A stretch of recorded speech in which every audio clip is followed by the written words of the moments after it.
वृंदावन में बिहारी जी के एक अनन्य भक्त हुए हरिपाल जी, जो भगवान का दिन रात भजन करते थे।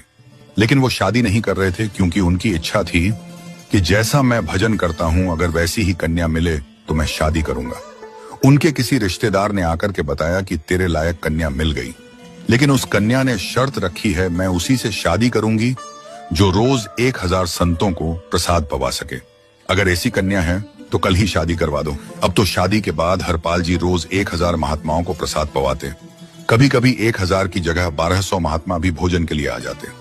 पैसे से हरपाल जी कोई काम धाम नहीं करते थे, बस भगवान का भजन ही करते थे। अपनी पुश्तैनी धन और जमीन थी, उसे ही खर्च करते जा रहे थे। 1 साल तक बढ़िया चला, फिर धीरे धीरे धन खत्म होने लगा। हरपाल जी बड़ी चिंता में आ गए और कुछ महीने कर्जा लेकर संत सेवा की। अब तो कर्जा देने वालों ने भी मना कर दिया, क्योंकि हरपाल जी किसी का कर्जा वापस तो कर ही नहीं रहे थे।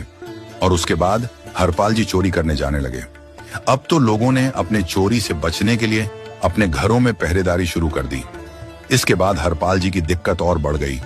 ये सब देखकर अब तो ठाकुर जी भी हरपाल के भाव पर रीझ गए और ठाकुर जी ने सिंहासन से उठकर एक सेठ का रूप धारण किया और रुक्मिणी जी एक सेठानी बन गई। दोनों ने मन में विचार किया कि चलो हरपाल जी से जाकर अपने आप को लुटवाते हैं।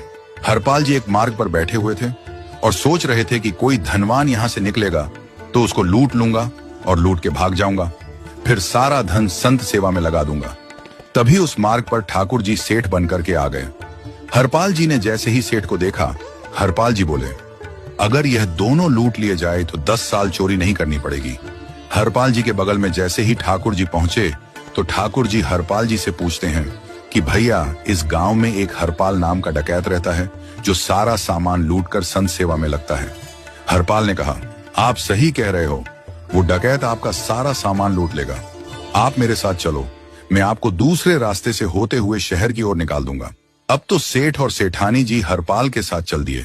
जैसे ही ब्यावान जंगल में पहुंचे, हरपाल ने पीछे मुड़कर के देखा, दोनों चले आ रहे हैं। तुरंत महाराज वो तो अपने रूप में आ गया, शेर की तरह गर्जना करने लगा और अपनी लाठी सामने रखकर अपने सिर का साफा निकालकर सामने बिछा दिया।